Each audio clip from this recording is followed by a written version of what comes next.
அனைவருக்கும் வணக்கம். நீங்கள்லாம் ஒரு வாய்ப்பை மிஸ் பண்ணிட்டீங்க. அவங்க தலைமை செயற்குழு உறுப்பினர் மதுரை செல்வம் ஐயா வந்து சினிமா பாடல்கள் பிரமாதமாக பாடுவார். அவர் என்ன பாட்டுன்னொன்னே என்னன்னு சொன்னாங்கல்ல, நிலவுக்கு என்மேல் என்னடி கோபம்லாம் பயங்கரமாக பாடுவார். வண்ணம் கொண்ட வெண்ணிலவையெல்லாம் செமையாக பாடுவார். அப்படி நிறைய ஆற்றல்களை படைத்தவர்களாக தான் இங்கே இருக்கக்கூடிய எல்லா கருப்பு சட்டைக்காரர்களுமே இருக்காங்க. ஆனால் நம்ம வயசுக்கு நம்மக்கிட்ட ஒரு தயக்கம் இருக்கும். பாட்டெல்லாம் தெரியும், நம்ம பாடி யார் கேட்குறதுன்னு ஒரு பயம் இருக்கும். இப்போ திடீர்னு என்னை பாட சொன்னீங்கன்னா நான் என்ன பண்ணுவேன்? பாட மாட்டேன்ல. அப்போ எல்லாருக்குள்ளேயுமே ஒரு தயக்கம் இருக்கும். அந்த தயக்கம் அப்படின்றது நமக்கு ஐயோ என்னால் அது முடியலையேன்னு அந்த தயக்கம் வந்து அது இயல்பு. ஆனால் நான் பொம்பளை பிள்ளை என்னால் முடியுமா அப்படின்னு வந்துச்சுன்னா அது தயக்கம் அப்படின்றது அந்த சமூகம் ஏற்படுத்திய தயக்கம். அப்போ நமக்காக வரக்கூடிய தயக்கத்திற்கும் இந்த சமூகம் ஏற்படுத்தக்கூடிய தயக்கத்துக்கும் வித்தியாசம் இருக்குல்ல. இந்த ரெண்டாவது சமூகம் ஏற்படுத்தக்கூடிய தயக்கத்தை உடைத்தவர் தான் தந்தை பெரியார். அதனால தான் தந்தை பெரியாருடைய பெண் விடுதலை சிந்தனைகள், பெண் உரிமை சிந்தனைகள் அப்படின்ற ஒரு தலைப்பை நம்ம பார்க்க போகிறோம். அதிகபட்சம் ஒரு 35 நிமிடத்திற்குள்ளே நான் முடிக்க வேண்டிய சூழல். திரும்ப நான் ட்ரெயினுக்கு போகணும். அதனால் செய்திகளை வேகமாக சொன்னாலும் கூட எல்லாருமே புரிஞ்சுக்கக்கூடியவங்களாக தான் இருக்கீங்க. முதல்ல ஒரு கேள்வியோடு இந்த தலைப்பை நம்ம அணுகலாம். பெரியாருடைய பெண்ணுரிமை சிந்தனைகள். காலையிலேருந்து நிறைய வகுப்பெடுத்தாங்க தந்தை பெரியார் பற்றி. அப்படி வகுப்பெடுக்கிற போது எல்லாரும் சொன்ன எல்லா செய்திகள்லையுமே பெரியார் வந்து மனிதர்களுடைய உரிமைக்காக போராடினார் அப்படின்றது நமக்கு புரிஞ்சிருக்கும். எல்லா வகையிலையுமே மனுஷங்களாக மதிக்கணும், அதுதான் பெரியாருடைய முழு முதல் கொள்கையாகவே இருந்துச்சு. எதை காரணமாக காட்டியும் மனுஷங்களை என்ன பண்ணக்கூடாது, மோசமாக பார்க்குறதோ இழிவாக பார்க்குறதோ வேற்றுமையாக பார்க்குறதோ இருக்கக்கூடாதுன்றது பெரியாருடைய கொள்கை. இப்போ இங்கே இருக்கக்கூடிய மாணவர்கள் மட்டும் பதில் சொல்லுங்கள். முதல்ல ஆண் மாணவர்கள்கிட்ட கேட்போம். எத்தனை பேர் நான் பொம்பளை பிள்ளையாக பிறந்திருக்கலாம் அப்படின்னு நினைச்சவங்க எத்தனை பேர்? சும்மா கை தூக்குங்க. இல்லைன்னா தப்பு கிடையாது. ஒன்று மாணவர்கள்னா மூத்த மாணவர்கள் கிடையாது. 3 4 சரி ஓகே. எத்தனை பெண்கள் நான் ஆம்பளை பையலாக பிறந்திருக்கலாம் அப்படின்னு நினச்சவங்க எத்தனை பேர்? 1 2 3 நல்லா கை தூக்குங்க. 3 பேர் 4 இன்னும் ஒருத்தர் 5 ஓகே சூப்பர். இப்போ அதில் ஒரு 2 பேர் மட்டும் அந்த குட்டியை கூப்பிடுங்களேன். சும்மா கை தூக்குனியா உண்மையாக கை தூக்குனியா? சும்மா தானே தூக்குனேன். சரி, நீங்கள் கை தூக்குனீங்கல்ல, ஏன் பொம்பளை பிள்ளையாக பிறந்திருக்கணும்னு நினச்சிங்க? வேலைக்கு போக சொல்கிறாங்க வீட்டில். நீங்கள் பொம்பளை பிள்ளைக்கு மரியாதை கொடுப்பாங்களா? மதுரையிலையா? வீட்டில் மரியாதை கொடுக்குறாங்களா? எப்படி அந்த மரியாதை? எப்படி அந்த பொண்ணு பெட்டில் உட்காந்தா காஃபி கொடுக்குறாங்களா?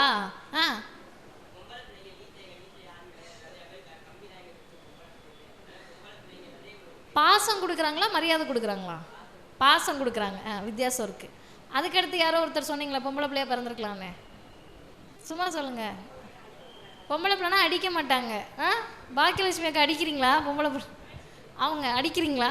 சரி டன். வேறு யாராவது? வேறு யாரோ ஒருத்தர் கை தூக்குனீங்களே பொம்பளை பிள்ளையாக பிறந்திருக்கலான்னு? நீங்களா தோழர்? அவர் பின்னாடி. சரி, இந்த பையனாக பிறந்திருக்கலாம். ஏன்ப்பா? ஆம்பளை பையனா எங்கேனாலும் போகலாம், பொம்பளை பிள்ளை போக முடியாது. இன்னொருத்தர் யாருக்கு கை தூக்குனீங்க? ஏன் பாப்பா? இஷ்டப்படி இருக்கலாம், பொம்பளை பிள்ளைனா வீட்டிலே வச்சுக்கிறீங்க. வேற யார் கை தூக்குனீங்க பையனா பிறந்த? ஏன் தோழர்? வீட்டை விட்டு வெளியே போகிறதுனா 1000 பதில் சொல்லணும். அவங்க மூஞ்சி கூட கழுவ வேணாம், அப்படி இழந்து போயிடலாம். வேற யார் கை தூக்குனீங்களே? மொத்தம் 4 பேர் கை தூக்குனீங்க. நீங்கள் தானே? ஏன் தோழர்? வெளியே நல்லா சுற்றலாம், அவங்களுக்கு அவங்க பிரச்சனை, அதை வச்சு சொல்லியிருக்கீங்க. சரி ஓகே டன். இப்போ வேறு யாராவது இந்த கை தூக்காதவங்க இருக்கீங்கல்ல, அவங்க மனசுக்குள்ளே ஒரு நாளாவது பையனாக பிறந்திருந்தோம்னா அந்த பிரச்சனைலாம் இல்லைன்னு ஏதாவது ஒரு பொண்ணுங்க நினச்சிருக்கீங்களா? நினச்சதில்லை. சரி, பசங்களுக்கு இதை தாண்டி வேறு ஏதாவது காரணம் இருக்கா? பாசமாக வச்சுப்பாங்க. இன்னொருத்தர் ஏதோ அல்டிமேட்டாக ஒரு காரணம் சொன்னீங்களே, அடி வாங்காமல் இருக்கலாம், வேலைக்கு போக சொல்கிறானுங்க. வேற அவர் சொன்னார், அப்படி தான் சொன்னார். வேற இல்லை. இந்த வித்தியாசத்தை புரிஞ்சுக்கோங்க. பசங்களோட கவலையெல்லாம் என்னவா இருக்குன்னா, நான் வேலைக்கு போகணும், சம்பாதிக்கணும், என்னை வேலைக்கு போக சொல்கிறாங்க அப்படின்ற ஆளுமையை பற்றிய கவலையாக இருக்குது. சோம்பேறித்தனத்திலிருந்து அந்த கவலை உருவாகுது. தம்பிக்குன்னு இல்லை, நிறைய பேருக்கு பொதுவாக சொல்கிறேன். நான் கல்லூரிகளுக்கெல்லாம் போகிறப்ப அந்த பசங்க சொல்கிற முதல் காரணம் நான் தான்க்கா வேலைக்கு போகணும் அப்படின்னு சொல்லி. பொண்ணுங்களுக்கு என்னென்னா சுதந்திரத்தின் வாயிலாக அந்த கவலை வருகிறது. நான் எங்கேயாவது போகணும்னா 1008 பதில் சொல்ல வேண்டியது இருக்குது, கேள்வி கேட்க வேண்டியது இருக்குது. அதுக்கடுத்து இந்த பாப்பா சொன்னாங்களே, பசங்கன்னா எங்கே வேணாலும் போகலாம். அந்த எங்கே வேணாலுன்ற வார்த்தை இருக்குல்ல, அதுக்குள்ளே அவன் என்னன்னாலும் படிக்க போகலாம், அவன் எங்கேனாலும் வேலைக்கு போகலாம், அவனுக்கு பிடிச்ச இடத்துல சாப்பிட போகலாம். நைட்டு போர் அடிச்சிச்சுன்னா ஒரு ட்ராக்கை தூக்கி மாட்டிட்டு பக்கத்தில் இருக்க டீ கடையில் போய் டீ குடிச்சிட்டு வரலாம். டீ குடிக்க காசு இல்லைன்னா சும்மாவாவது நடந்து போயிட்டு வரலாம். அப்போ ஆண்களுக்கான கவலை என்பது ஆளுமையை பற்றிய கவலையாக இருக்குது, வேலைக்கு போகணுமேன்ற கவலையாக இருக்குது. பெண் பிள்ளைகளுக்கான கவலை சுதந்திரத்தை பற்றிய கவலையாக இருக்குது. இது எப்போ இருந்து இருக்குன்னு கேட்டால், தம்பி சொன்னார்ல, எங்கள் வீட்டில் பொம்பளை பிள்ளைங்க கம்மிக்கா, அதனால் பொம்பளை பிள்ளைங்க மேலே பாசமாக இருப்பாங்க அப்படின்னு. இதே கேள்வியை ஒரு கல்லூரியில் கேட்டப்ப அந்த பையன் சொன்னார், பொண்ணு மேலே ரொம்ப பாசமாக இருப்பாங்க அப்பா அப்படின்னு. எனக்கு முன்னாடி வகுப்பெடுத்தப்ப மருத்துவர் சொன்னார்ல, அந்த கேள்வியை கொஞ்சம் எக்ஸ்டெண்ட் பண்ணுங்கள். எப்போ வரைக்கும் பெண் பிள்ளை மீது அப்பா பாசமாக இருப்பாருன்னா, அந்த பிள்ளை சொந்தமாக யோசித்து படித்து வேலைக்கு போய் தன்னுடைய சுதந்திர சிந்தனையால் இவரை தான்ப்பா எனக்கு பிடிச்சிருக்குன்னு கை நீட்டுற வரைக்கும் அப்பா பாசமாக இருப்பார். கை நீட்டின உடனே அப்பா என்ன பண்ணுவார், ஆணவ படுகொலை பண்ணுறதுக்கு ஏற்பாடு பண்ண ஆரம்பிச்சிருவார். அப்போ அந்த லிமிட் இருக்குல்ல, நான் சொல்லுவதை கேட்கின்ற வரை நீ என் குழந்தை, சொல்கிறத மீறி பண்ணன்னா என்ன பண்ணிடுவோம், தலைமுழுகிடுவோம் அப்படின்னு சொல்கிறாங்கல்ல. இது ஆண்கள் பெண்கள் பலருக்கும் பொருந்தலாம். ஆனால் எங்கே வேறுபாடு வருதுன்னு கேட்டிங்கன்னா, ஆண் என்ற காரணத்தினாலேயே இந்த சமூகம் ஆண்களுக்கு நிறைய ப்ரிவிலேஜை கொடுக்குது. உங்களுக்கான வாய்ப்புகளையும் உரிமைகளையும் பிறக்கிறப்பயே நீங்கள் உரிமையோடு தான் பிறக்கிறீங்க. ஆனால் பெண்களுக்கு அப்படி கிடையாது. இப்போ நான் சொல்கிறப்ப இங்கே இருக்க பாதி தம்பிங்களுக்கு அவங்க கேர்ள் ஃப்ரெண்டை யோசித்து பார்த்து கடுப்பாகும். என்ன பேசுகிறீங்க, அந்த பிள்ளை என்ன திமிரா இருக்குது தெரியுமா, என்ன வாய் பேச தெரியுமா அப்படின்னு உங்களுக்கு கடுப்பாகும். அதே நேரத்தில் திருமணமானவர்களுக்கு அந்த அம்மா வீட்டில் என்ன படுத்துகிற பாடு உனக்கு என்ன தெரியும், அண்ணன் வந்து உணர்ந்து கை தட்டுறாரு அப்படின்னு தோணும். அப்படி தோணக்கூடியவர்களுக்கு ஒரு டிஸ்க்ளைமர் போட்டு நான் ஸ்டார்ட் பண்ணுறேன். இன்னும் அடுத்த ஒரு 20 நிமிடம் நான் சொல்லக்கூடிய கருத்துக்களை உங்கள் யங்கர் ஜென்ரேஷன் ஆண்கள் உங்கள் கேர்ள் ஃப்ரெண்டை நினச்சிட்டு கேட்கக்கூடாது, உங்கள் லவ்வரை நினச்சிட்டு கேட்கக்கூடாது, உங்கள் மனைவியை நினைத்து கொண்டு கேட்கக்கூடாது, உங்கள் அம்மாவையும் அக்கா தங்கச்சியையும் உங்கள் செல்ல மகளையும் நினைத்து கொண்டு தான் பெண்ணுரிமையை பற்றி கேட்கணும். இதை நான் சொல்லலை, தந்தை பெரியார் சொன்னார். நான் பேசக்கூடிய பெண்ணுரிமை சிந்தனைகளை கருத்துக்களை உங்கள் மனைவிமார்களை நினைத்து கொண்டு கேட்காதீர்கள், உங்கள் தாயையும் சகோதரியையும் செல்ல மகளையும் நினைத்து கொண்டு கேளுங்கள். ஏன் பெரியார் அப்படி சொன்னாருன்னு கொஞ்சம் யோசிச்சு பாருங்க. யார் வந்து எல்லா ஊர் நாடுகள்லையும் அடிமைகள் இருந்தாங்க. இந்த போர் நடக்கிறப்பெல்லாம் அடிமைகளை கூட்டிகிட்டு போவாங்கல்ல, அந்த அடிமைகள் எப்படி அடிமையாக மாறுறாங்க, போரில் தோற்று போயிடுவாங்க. அந்த மன்னர் வந்து எதிர்நாட்டில் இருக்கக்கூடியவங்கள அடிமைகளாக கூட்டிகிட்டு போவாங்க. இப்போ ஏதோ ஒரு காரணத்தின் அடிப்படையில் அடிமையாகிறாங்க. ஒரு முதலாளி இருப்பார், அந்த முதலாளிக்கு தொழிலாளி வேலை பார்த்துட்டே இருப்பாங்க. ஏன் வேலை பார்க்குறாங்க, சம்பளம் கிடைக்கிது வேலை பார்க்குறாங்க, சரி. அதே போல் ஒரு விவசாயி இருப்பாங்க, விவசாய நிலத்தில் போய் அவர் வேலை பார்ப்பார். அந்த முதலாளிக்கும் அந்த பண்ணையாருக்கும் கட்டுப்பட்டு இருக்கணும். ஏன் இருக்கணும், கூலி கிடைக்கும், பணம் கிடைக்கும். பெரியார் கேட்டார், ஒரு முதலாளி கிட்ட அந்த தொழிலாளி எப்போ வேலை இருக்கோ அப்போ மட்டும்தான் அடிமையாக இருப்பார், அப்படி தானே?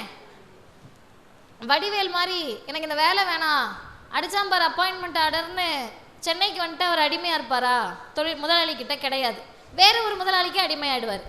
அதே போல் ஒரு கூலியால் வேலை பார்க்குற வரைக்கும் தானே அடிமை. பெரியார் கேட்டார், ஒரு தொழிலாளி முதலாளி இடத்திலும் ஒரு விவசாய கூலி பண்ணையாரிடத்திலும் தங்களுக்கு சம்பந்தம் இருக்கக்கூடிய நேரத்தில் மட்டும்தான் அடிமையாக இருக்காங்க.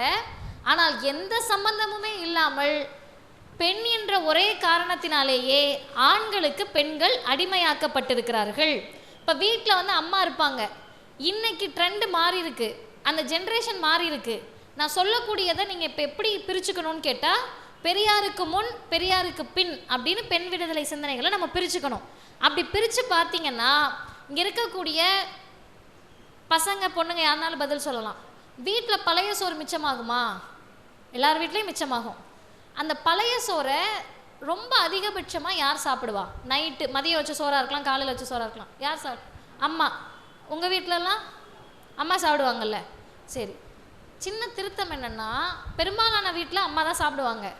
அப்பா காலையில் கடுமையான வேலை செய்யக்கூடியவராக இருந்தால் தான் பழைய சோறு எனக்கு எடுத்து வையின்னு சத்துக்காக சாப்பிடுவார். அப்பாக்களும் ஆண்களும் சாப்பிடக்கூடிய பழைய சோறு கூட சத்துக்காகவும் ஊட்டச்சத்துக்காகவும் அவங்க உடம்பு தெம்புக்காகவும். அம்மா சாப்பிட்ற பழைய சோறு இதை நம்மளை விட்டால் வேறு யாரும் சாப்பிட மாட்டாங்க, இது நம்ம தலையில் கட்டுனது தானே சாப்பிட்றது. அந்த வித்தியாசம் இருக்குல்ல.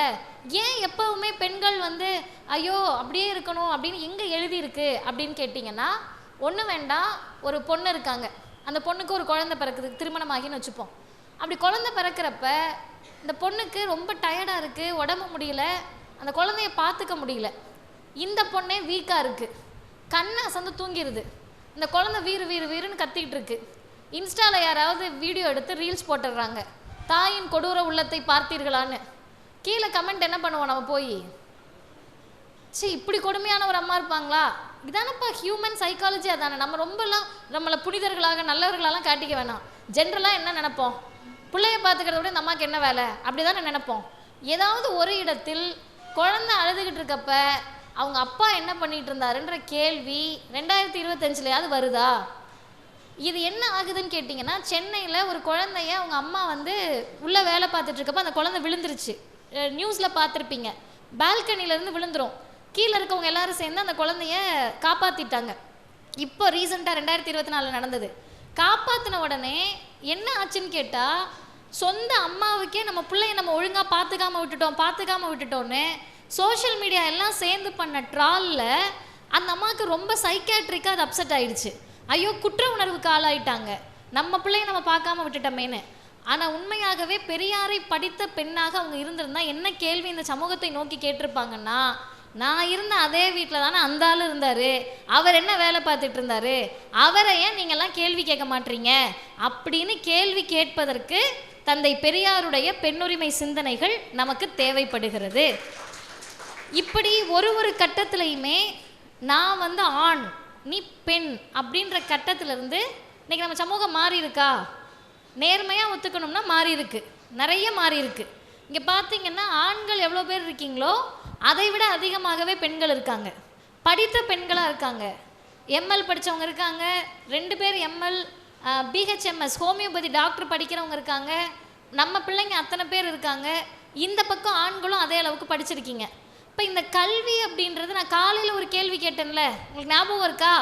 பாட்டி எத்தனை பேர் படித்தவங்கன்னா யாரும் கிடையாது, அம்மா படிக்கலை. இன்றைக்கி நம்ம தலைமுறை படிச்சிருக்கோம். அப்போ ஏதோ ஒரு வகையில் கல்வியில் முன்னேறிட்டோம். அப்படி முன்னேறப்ப நம்ம வரலாற்றை நம்ம கொஞ்சம் யோசிச்சு பார்க்கணும். பாட்டி படிக்கல, அம்மா படிக்காத சமூகத்தில் நம்ம மட்டும் எப்படி படித்தோம்? டக்குன்னு ஒரு டைரக்ஷன், ஒரு ஜீவோ போட்டு பொம்பளை பிள்ளைலாம் ஸ்கூலில் சேருன்னா சேர்க்குற அளவுக்கு நம்ம அப்பா அம்மா முற்போக்காளர்களா? இல்லை. அப்போ இந்த சமூகத்தில் திரும்ப தெருவா ஊராக மாவட்டமாக போய் பெரியார் பேசினார், பொம்பளை பிள்ளைங்கள படிக்க வைனார். அது எவ்வளோ எக்ஸ்ட்ரீமுக்கு போய் சொன்னார் தெரியுமா? உங்கள் வீட்டில் 4 ஆம்பளை பிள்ளையும் நல்லா கேட்டுக்கணும், ஒரு பொம்பளை பிள்ளையும் இருந்தால் முதல்ல அந்த பொம்பளை பிள்ளைய படிக்க வைனார் பெரியார். பசங்களுக்கு அப்போ கோபம் வந்திருக்கணும்ல பெரியார் மேலே, ஆண்களுக்கு என்ன இப்போ நாங்களாம் படிக்க வேண்டாமான்ட்டு. அங்கே தான் பெரியாருடைய அந்த தொலைநோக்கை நம்ம புரிஞ்சுக்கணும், அந்த புத்தி கூர்மையை நம்ம புரிஞ்சுக்கணும். இந்த சமூகத்தில் பார்ப்பனர் அல்லாத நம்ம எல்லாருக்குமே கல்வி மறுக்கப்பட்டது. திரும்ப அந்த கல்வி வாய்ப்பை நமக்கு கிடைத்த போது ஆண்கள் படிக்க முடிஞ்சிச்சு. பெண்களை பாலினத்தை காரணம் காட்டி படிக்கிறதுக்கு அப்பா அம்மாவே அனுப்பலை. 2க்கும் வித்தியாசம் இருக்குல்ல. ஒரு பார்ப்பனியமும் ஜாதியும் வர்ணாசிரமமும் ஆண்களுக்கு படிப்பு தரல, இதோடு சேர்ந்து குடும்பமே பெண்ணுங்களுக்கு படிப்பு தரல. 2க்கும் வித்தியாசம் இருக்குல்ல. இப்போ பெரியார் போய் சொல்கிறாரு, ஏன் 4 ஆம்பளை பிள்ளைக்கு முன்னாடி பொம்பளை பிள்ளைய படிக்க வைக்கணும்? ரொம்ப ப்ராக்டிக்கலாக ஐயா பேசுகிறாரு. வீட்டில் 5வது படித்த அம்மா இருக்காங்கன்னு வச்சுப்போம். நம்ம அம்மா எல்லோரும் படித்தவங்க கிடையாதுல்ல. 3வது படித்த அம்மா இருப்பாங்க, 5வது படித்த அம்மா இருப்பாங்க, 10வது படித்த அம்மா இருப்பாங்க. முதல்ல நமக்கு ஆனாவனா யார் சொல்லி கொடுத்துருப்பா? ஒரு வீட்லேயும் அப்பா பக்கத்தில் உட்காந்து ஆ போடுன்னா சொல்லி கொடுத்துருக்க மாட்டார். அவர் எங்கே போயிடுவார்? வேலைக்கு போயிடுவார். அம்மா தான் சொல்லி கொடுத்துருப்பாங்க. அப்போ ஐயா சொல்கிறாரு, ஒரு வீட்டிலும் அந்த தாய், அந்த பெண் தான் தொடக்க கல்வியவே பிள்ளைங்களுக்கு கற்றுக் கொடுக்குறாங்க. அப்படி இருக்கக்கூடிய பெண்களை படிக்க வைக்கலன்னு வைங்களேன், நம்ம அடுத்த ஜென்ரேஷன் என்ன பண்ணுவோம்? படிக்க வைக்க மாட்டோம். அது தொடர்ந்து என்ன ஆகிட்டே இருக்குன்னு கேட்டால், நானே படிக்கலை, நீ படித்து என்ன பண்ண போகிற அப்படின்னு மாறிடும். ஆனால் இன்றைக்கி எப்படி மாறி இருக்குன்னு கேட்டால், நம்மை விட மூத்தவர்கள் நான் தான் படிக்கலை, நீ எப்படியாவது படிச்சிருன்ற கட்டத்திற்கு தமிழ்நாடு நம்மளை கொண்டு வந்து நிறுத்தியிருக்கு. அதன் விளைவு தான் 10th +1 +2 படிக்கிறாங்கல்ல, அந்த +2 முடித்து காலேஜ் போகிறாங்கல்ல, அந்த பர்சன்டேஜுக்கு பேர் கிராஸ் என்ரோல்மெண்ட் ரேஷியோ, GER. இந்தியாவிலேயே இந்த GER ரேஷியோ 50% மேல் இருக்கக்கூடிய முதன்மை மாநிலம் தமிழ்நாடு தான். இதுக்கு என்ன காரணம்னு நான் சொல்லிடுறேன். அந்த காரணம் தெரிந்தால்தான் பெரியாருடைய பெண்ணுரிமை சிந்தனை எவ்வளோ தொலைநோக்கானது நமக்கு புரியும். எப்படிங்க கேரளா நம்மை விட பொருளாதாரத்தில் வளர்ந்த மாநிலமாக இருந்தது, நம்மை விட அவங்கக்கிட்ட பாப்புலேஷன் கம்மி. மற்ற மாநிலங்கள், வட இந்திய மாநிலங்கள் எடுத்துக்கிட்டிங்கன்னா அவங்கக்கிட்ட காடுகள் இருக்குது, மலைகள் இருக்குது, வளங்கள் இருக்குது. இப்போ இவங்கெல்லாம் சாதிக்க முடியாததை தமிழ்நாடு எப்படி சாதிச்சுன்னு கேட்டப்ப பொருளாதார அறிஞர்கள் ஒரே பதில் தான் சொன்னாங்க. மற்ற மாநிலங்களில் பெண்களுடைய கல்விக்கு முன்னுரிமை கொடுக்கப்படலை, தமிழ்நாட்டில் மட்டும்தான் ஆண்களுக்கு நிகராக பெண்களை படிக்க வைத்திருக்கிறார்கள். அதனால் தமிழ்நாட்டோட GER ரேஷியோ 50%க்கு மேலே இருக்குது. இதுக்கு என்ன காரணம் அப்படின்னு கேட்டிங்கன்னா, தந்தை பெரியார் என்ற தலைவர் தமிழ்நாட்டில் மட்டும்தான் இருந்தார்.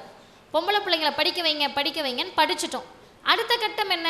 படித்து முடித்த பிறகு கல்யாணம் பண்ணிக்கிறதா?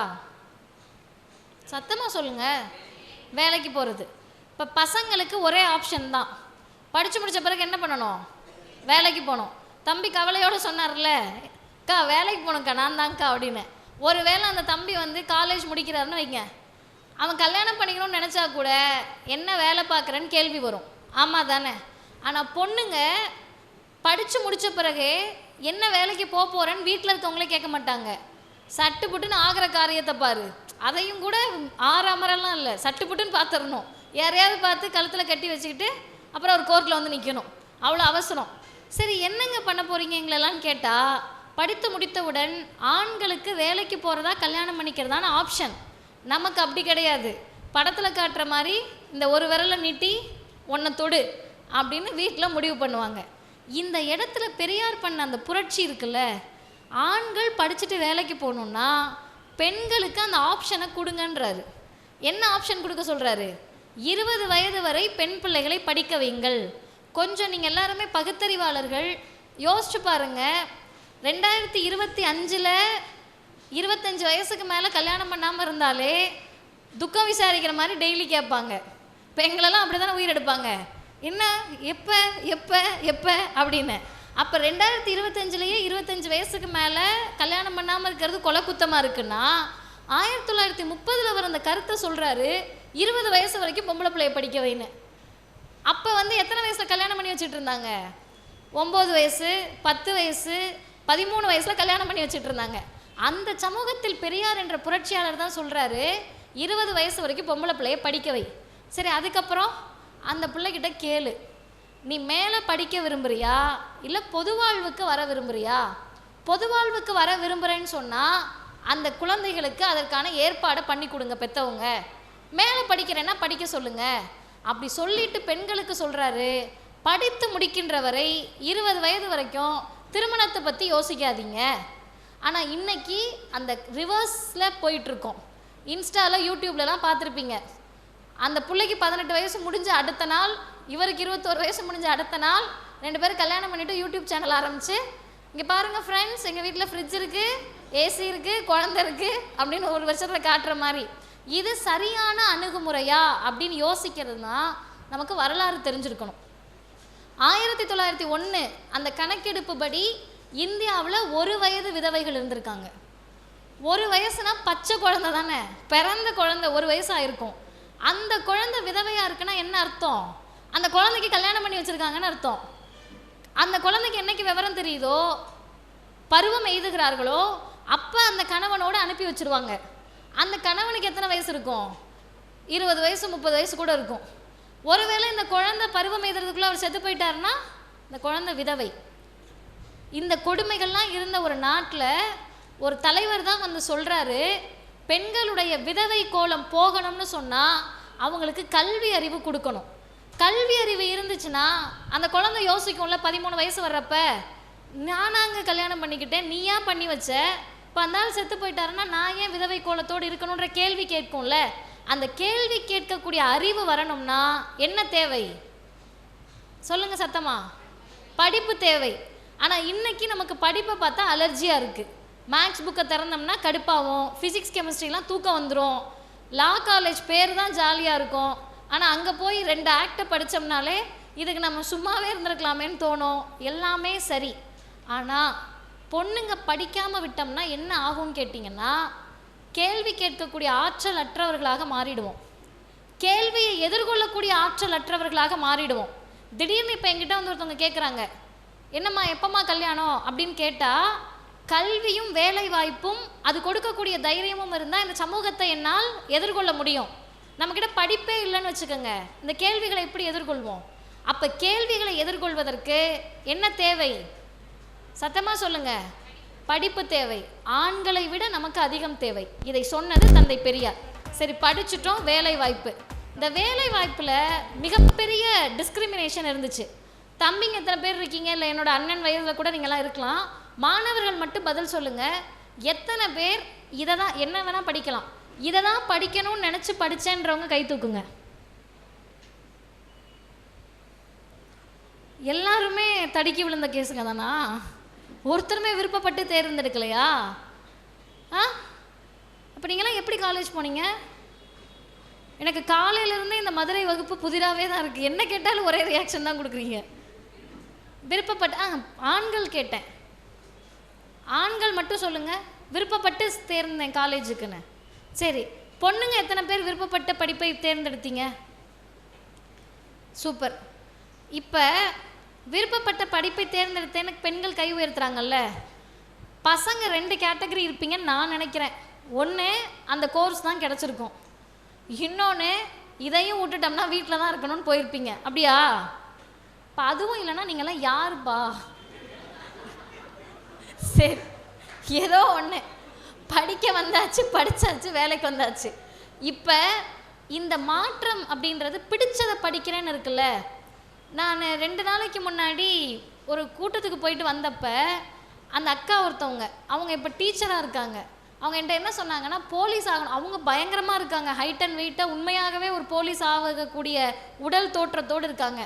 போலீஸ் ஆகணும்னு நினச்சேன், டீச்சர் ஆகிட்டேன்னாங்க. ஏன் அப்படின்னு கேட்குறப்ப, போலீஸுன்னு வாயை திறந்தாலே வீட்டில் வந்து அது பெரிய தெய்வ குத்தம். அந்த அப்படிப்பட்ட குடும்பங்களிலிருந்து வந்திருக்காங்க. அதே சமூகத்தில் இன்னைக்கு போலீஸ் ஆகணும்னு ஒரு பொண்ணு போய் வெளிப்படையாக சொல்ல முடியுமான்னு கேட்டால் அப்படிலாம் சொல்ல முடியாது. அதெல்லாம் சொல்லிடலான்னு நம்ம வேணால் நினைக்கலாம். வீட்டில் போய் அப்பா நான் போலீஸ் ஆக போகிறேன்னு சொல்ல முடியாது. ஆனால் வீட்டில் போய் நான் டாக்டர் ஆகிறேன்னு சொல்ல முடியும், நான் டீச்சர் படிக்கிறேன்னு சொல்ல முடியும், இன்ஜினியர் ஆகிறேன்னு சொல்ல முடியும், வக்கீல் படிக்கிறேன்னு கூட இப்போல்லாம் தான் சொல்ல முடிஞ்சிருக்கு. முன்னாடி சொன்னோம்னா மாப்பிள்ளை கிடைக்காதுன்றவாங்க, சும்மாவே பேசுகிறீங்க மாப்பிள்ளை கிடைக்காதுன்றவாங்க. இப்போ இந்த வேலைகளுக்கு எல்லாமே இவங்க என்ன காரணம் வச்சுருந்தாங்கன்னா, மதிப்பிற்குரிய வேலைகள் அப்படின்னாலே 10 மணிக்கு போயிட்டு 5 மணிக்கு வீட்டுக்கு வர வேலை தான் மதிப்பிற்குரிய வேலை. நைட் டியூட்டிலாம் பார்த்தாங்கன்னா, இன்றைக்கி பல மருத்துவர்கள் சொல்லி கேட்டிருக்கோம், நர்ஸு பொண்ணை லவ் பண்ணாதனே சொல்லுவாங்க, நைட் டியூட்டிலாம் இருக்கும், அதனால் அந்த பிள்ளைங்களோட நம்ம குடும்பமே நடத்த முடியாத அளவுக்கு அவங்க வந்து ரக்கடாக இருப்பாங்க, ஹாஸ்பிட்டலில் ஊசி போட்டு போட்டு பழகி நம்மக்கிட்ட சுடுசுடுன்னு இருப்பாங்கலாம் சொல்லுவாங்க. இதெல்லாம் உண்மையா? எப்பயுமே சமூகம் அப்படின்றது பொது புத்தியிலேயே இருப்போம். ஆனால் சமூகம் அப்படின்றது ஒரு இண்டிவிஜுவலும் சார்ந்தது.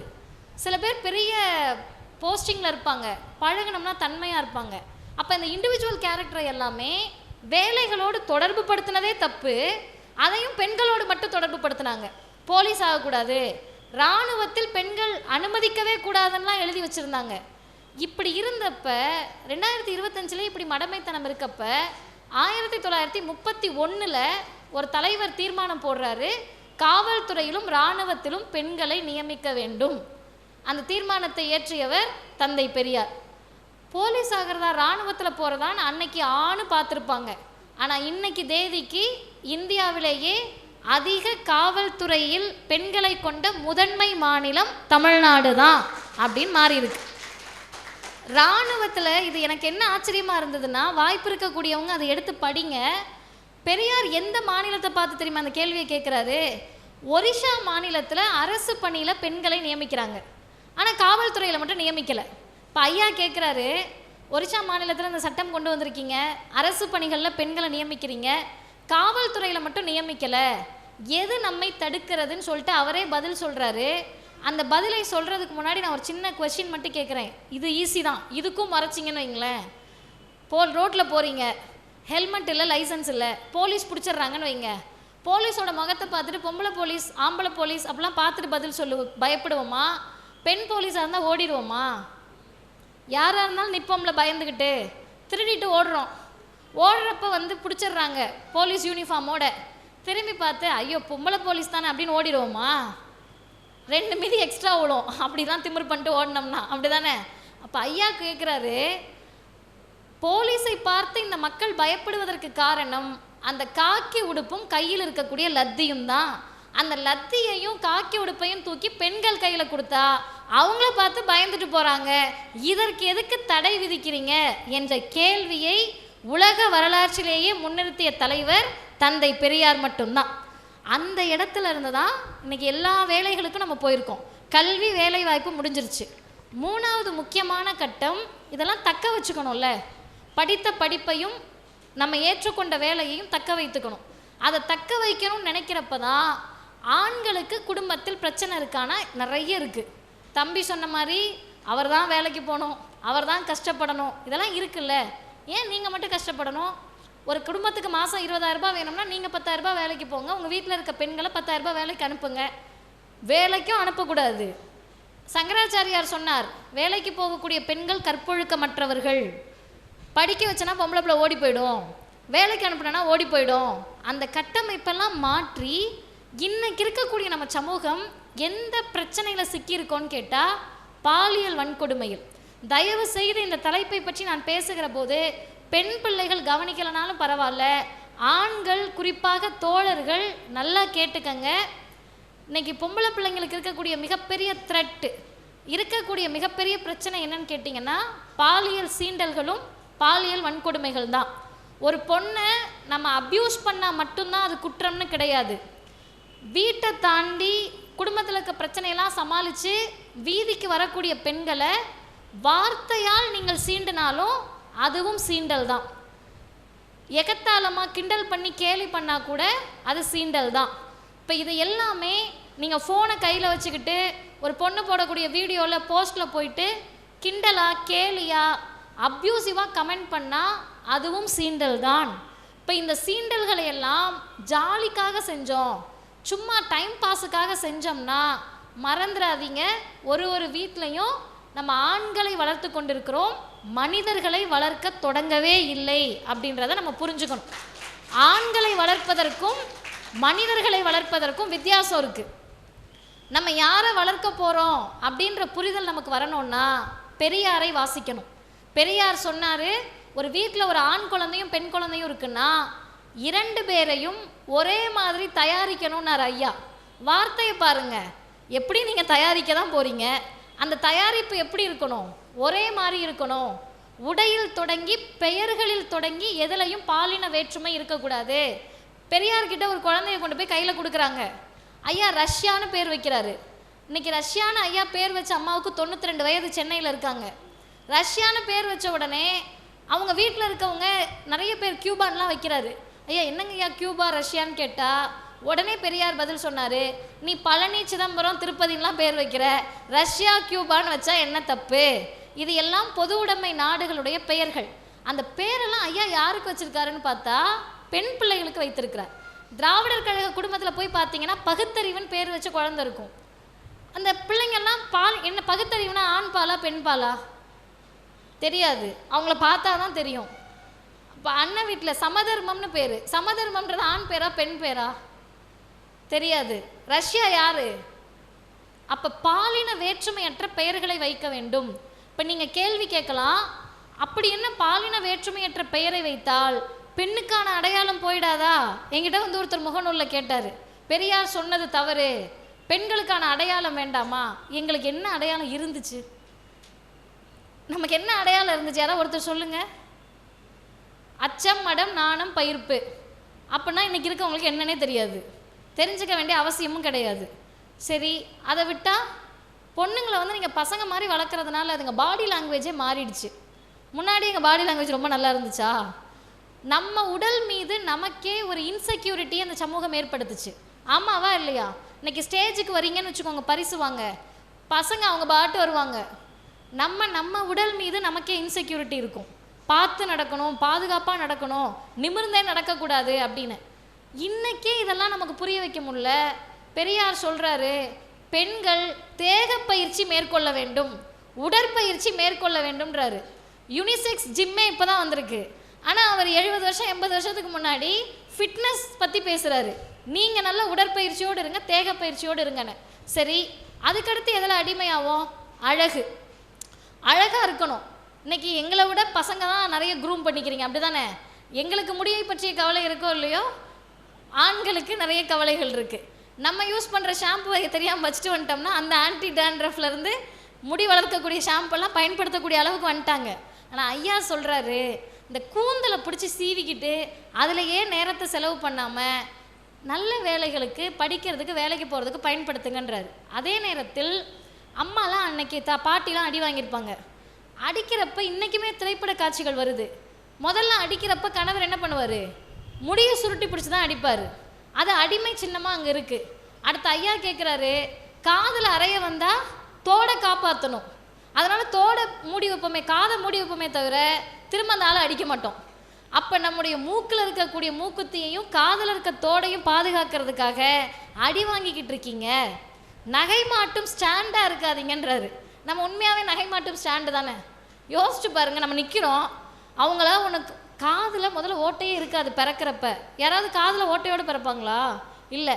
சும்மா இருக்கிற காதில் ஒரு ஓட்டையை போட்டு விட்டு அதை ஓட்டை போட்டதோடு விட்டால் பரவாயில்ல, அதில் ஒன்று காதில் திரும்ப ஒன்று குத்தி, சரி அந்த காதில் குத்துறது பித்தளையாலாம் இருக்கக்கூடாது, என்னவா இருக்கணும்? தங்கமாக தான் இருக்கணும். அந்த தங்கத்தை போட்டு எந்தெந்த கேப்பு, கையில் கேப்பு, கழுத்தில் கேப்பு, காலில் கேப்பு எல்லாத்தையும் ஃபில் பண்ணுறப்ப பெரியார் சொன்னார், நகை மாட்டும் ஸ்டாண்டாக இருக்காதீங்க, நடமாடும் அழகு நிலையமாலாம் இருக்காதீங்க, பாலியல் பண்டமாக இருக்காதீங்க, ப்ராடக்டாக இருக்காதீங்க, மனுஷங்களாக மாறுங்க அப்படின்னு ஒரு காலகட்டத்திலையும் பிறந்ததுலேருந்து சாகிற வரை பெண்கள் சக மனிதர்களாக இருக்க வேண்டும் என்று பேசிய ஒரே தலைவர் தந்தை பெரியார் மட்டும்தான். அப்போ இந்த பாலியல் வன்கொடுமைகளுக்கு அடிப்படை காரணம் பெண்களை அழகு உணர்ச்சியோடு வளர்க்கணும்னு நம்ம நினைக்கிறோம். நேற்றைக்கு கல்லூரி வளாகத்தில் பேசுகிறப்ப 2வது அரங்கத்தில் ஃபுல்லாக பசங்களாக உட்காந்துருந்தாங்க, ஆண்களாக. நான் போன உடனே ஆண்கள் நிறைந்த அழகான அரங்கமாக இருக்குது அப்படின்னு சொன்னேன். அந்த பசங்க சிரிச்சுக்கிட்டே கை தட்டினாங்க. அப்போ தான் நான் சொன்னேன், நீங்கள் மட்டும்தான் மேடைக்கு வந்து பெண்கள் நிறைந்த அழகான அரங்கம்னு சொல்லணுமா? கொஞ்ச நாளைக்கு நாங்கள் அறிவாளிகளாக இருக்கோம், நீங்கள் அழகாக இருங்க, ஒன்றும் பிரச்சனை கிடையாது அப்படின்னு. இந்த சிந்தனைகளுக்கு அடிப்படை தந்தை பெரியார் தான். அழகா அறிவா என்ற கேள்வி வந்தால் நம்ம எதுக்கு முக்கியத்துவம் கொடுக்கணும்? அறிவுக்கு தான் முக்கியத்துவம் கொடுக்கணும்.